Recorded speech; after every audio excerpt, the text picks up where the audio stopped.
창세기 49장 28절 한 절 말씀 우리 한 목소리로 읽겠습니다. 이들은 이스라엘의 12지파라. 이와 같이 그들의 아버지가 그들에게 말하고 그들에게 축복하였으니 곧 그들 각 사람의 분량대로 축복하였더라. 아멘. 야곱은 그의 마지막을 앞두고 그의 아들들에게 예언적 축복을 전했습니다. 그런데 그 내용 중에는 축복이라기보다는 저주처럼 보이는 것들도 있다 했습니다. 하지만 저주처럼 보이는 그것들도 축복의 맥락 안에 있다라고 설명드렸습니다. 어떤 축복의 맥락이냐? 죄악된 길을 떠나 하나님을 유업으로 삼으라는 축복이다라고 했습니다. 복된 것은 더욱 붙잡으며 살고 죄악된 것은 버리며 살아라. 이것이 야곱이 그 자식들에게 주는 예언적 축복에 담긴 중심적인 메시지다라고 할 수 있는 겁니다. 그러나 야곱은 그것이 사람의 의지와 능력으로 되지 않는다는 것 또한 잘 알고 있었습니다. 그래서 창세기 49장 18절에 여호와여 나는 주의 구원을 기다리나이다 라고 고백한 겁니다. 아브라함과 이삭과 야곱에게 신실하셨던 하나님께서 이제 그의 후손들에게 신실하실 것을 믿으며 또 알며 하나님께 부탁하고 맡기는 것이죠. 이어지는 다른 아들들에 대한 축복도 마찬가지입니다. 먼저 갓에 대한 축복은 이렇습니다. 창세기 49장 19절입니다. 갓은 군대의 추격을 받으나 도리어 그 뒤를 추격하리로다.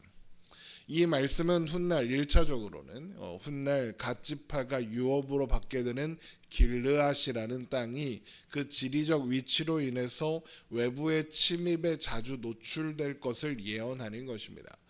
그런데 도리어 그 뒤를 추격하리로다라고 한 것처럼 자주 외부의 침입을 받다 보니까 갓지파는 오히려 생존 능력이 올라갔고 그래서 밀행과 기습 작전, 그러니까 소위 게릴라 작전으로 침입 세력을 결국에는 몰아내는 그런 일들을 했다고 합니다. 그래서 역대상 12장에 갓지파의 유명한 용사들의 이야기가 기록되어 있기도 하는 겁니다. 그러니까 갓지파는 그런 지파였던 거죠. 하지만 갓지파도 결국 사라집니다. 그렇다는 것은 이 예언이 단순히 갓지파가 규모도 적고 침입을 많이 받아서 늘 쫓기겠으나 결국에는 몰아내게 될 거다 정도의 이야기가 아니라 갓지파의 투쟁을 통해서 상징되는 하나님의 백성들의 투쟁, 그러니까 하나님의 백성들이 세상이라는 전쟁터에서 늘 쫓기고 어려움을 당하는 것처럼 보여도 그 안에는 다시 회복하는 능력, 세상을 능히 이길 능력이 허락되어 있으며 최후 승리가 보장되어 있다라는 것을 예언한다라고 할 수 있는 겁니다. 이어지는 축복은 아셀에 관한 것입니다. 창세기 49장 20절입니다. 아셀에게서 나는 먹을 것은 기름진 것이라 그가 왕의 수라상을 차리리로다.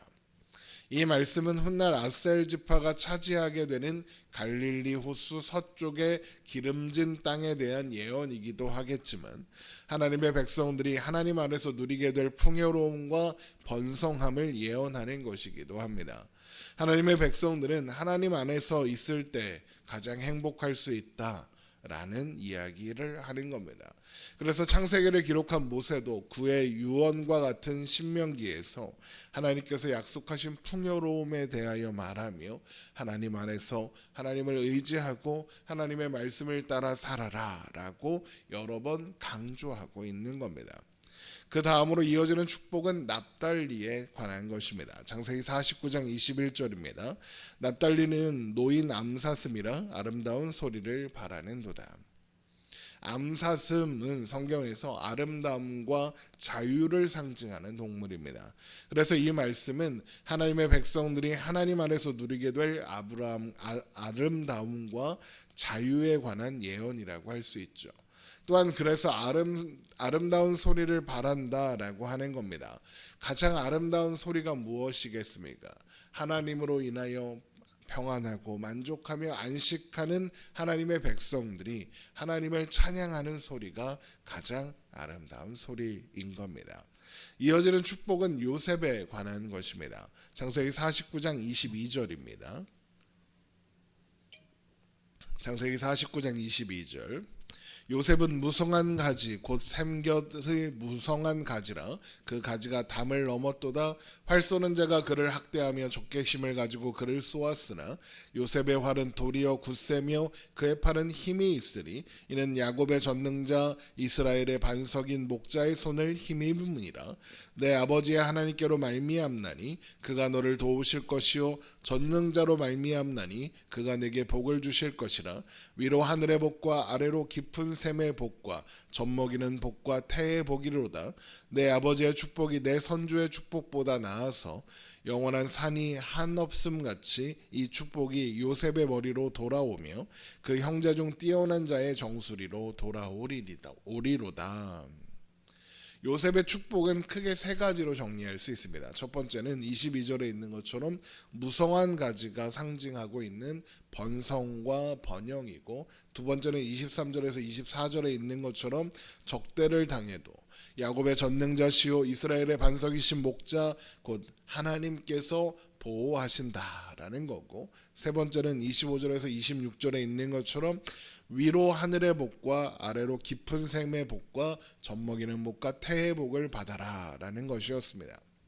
그런데 이런 축복은 아브라함으로부터 이삭을 거쳐 야곱에게 계승되어 온 언약 그 자체라고 할 수 있습니다. 그러니까 야곱은 요셉이 아브라함과 이삭과 야곱에게 주어진 약속의 계승자라고 선언하는 겁니다. 그러면 나머지 11명의 아들은 이 언약과 상관이 없나요? 요셉만 이 약속의 계승자입니까? 그렇지 않습니다. 이 언약은 야곱의 12아들 모두에게 계승되는 것이고, 이스라엘이라는 이름 아래에서 모든 백성들이 하나님의 복을 누리며 살게 될 겁니다. 다만 요셉이 그 언약의 계승자다라고 하는 것은 하나님께서 요셉에게 맡기신 특별한 역할, 그러니까 다른 사람보다 앞서 애굽으로 보내서 이스라엘을 보존하고 번성하게 하신 그 역할 때문입니다. 이스라엘 자손들은 애굽이라는 땅에서 살며 번성할 것이나 그 번성은 애굽이라는 땅이 주는 것이 아니라 요셉에게 주어진 이 축복, 곧 야곱의 전능자시요 이스라엘의 반석이신 목자 여호와 하나님께서 주시는 것이다 라는 것을 분명하게 하는 것이죠. 마지막으로 주어지는 축복은 베냐민에 관한 것입니다. 창세기 49장 27절입니다. 베냐민은 물어뜯는 일이라 아침에는 빼앗은 것을 먹고 저녁에는 움킨 것을 나누리로다. 아침에는 빼앗은 것을 먹고 저녁에는 움킨 것을 나누어 물어뜯는 일이가 된다라는 건 밤에 잡아놓은 먹이가 너무나도 많아서 아침까지 먹어야 하는 일이처럼 용맹하여 먹을 것이 넉넉할 것이며 그것을 혼자 먹는 것이 아니라 나누는 존재가 될 것이다 라는 말입니다. 이것은 항상 지킴을 받고 나눔을 받아야 했던 베냐민이지만 그의 후손들은 나누기 위해서 싸우는 사람, 그래서 스스로를 지키고 가족들과 다른 형제들도 지킬 수 있는 존재가 되기를 바란다는 그런 축복인 겁니다. 그러면 어떻게 베냐민이 그런 존재가 될 수 있을까? 맨날 지켜지던 베냐민이 어떻게 그런 존재가 될 수 있느냐? 그 답이 신명기 33장 12절에 나옵니다. 한번 찾아보겠습니다. 신명기 33장 12절입니다. 창세기 49장으로 돌아올 거니까 이렇게 붙잡고 잠깐 넘어가서 보시면 되겠습니다.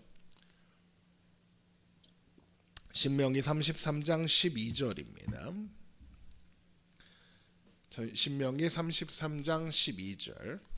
베냐민에 대하여는 일러스되 여호와의 사랑을 입은 자는 그 곁에 안전히 살리로다. 여호와께서 그를 날이 마치도록 보호하시고 그를 자기 어깨 사이에 있게 하시리로다입니다. 하나님께서 베냐민을 사랑하셔서 그를 자기 어깨 사이에 두고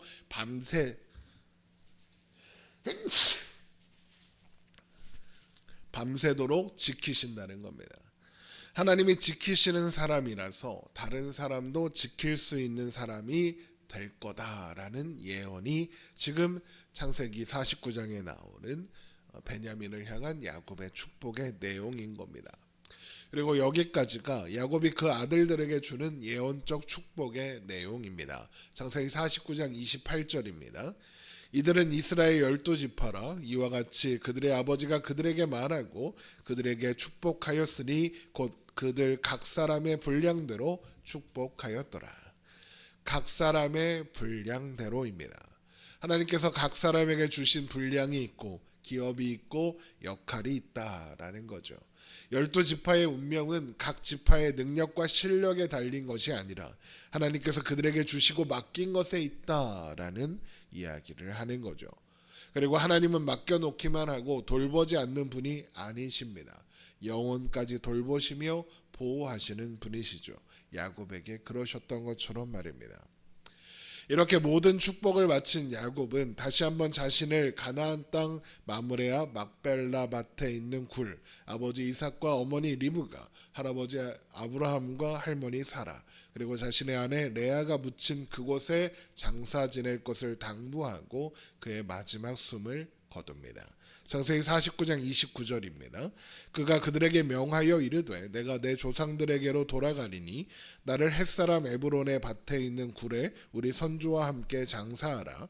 이 굴은 가나안 땅 마므레아 막벨라 밭에 있는 것이라.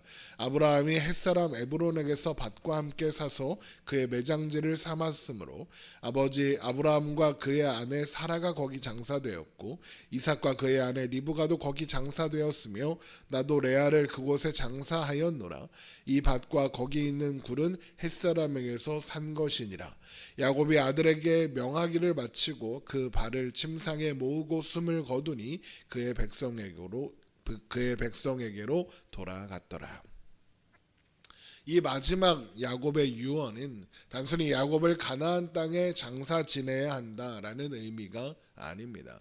그를 장사 지내는 이스라엘 모든 후손들이 살아야 할 곳이 가나안이다라는 말을 하는 겁니다.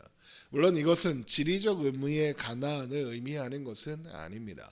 가나안은 어떤 지역, 어떤 위치가 아니라 하나님과 함께 사는 그곳, 하나님의 인도하심을 받아 사는 삶 그 자체를 의미하기 때문에 그렇습니다. 결국 야곱이 그의 자손들에게 유업으로 물려주고 싶었던 것은 아브라함과 이삭과 야곱의 하나님, 언제나 그 약속에 신실하셨으며 언제나 함께 하신 하나님, 지극히 큰 상급이신 하나님 그 자체였던 것입니다. 그리고 이것은 우리에게도 마찬가지입니다. 하나님께서 하나님 그 자체가, 하나님이 우리가 가진 가장 큰 복이고 하나님이 우리와 함께 하신다는 것이 우리에게 주어진 가장 큰 상급입니다. 그리고 그 사실이 야곱의 삶에 깊이 새겨진 내용이고 야곱의 마지막 고백이며 야곱의 마지막 유언인 것입니다. 기도하겠습니다.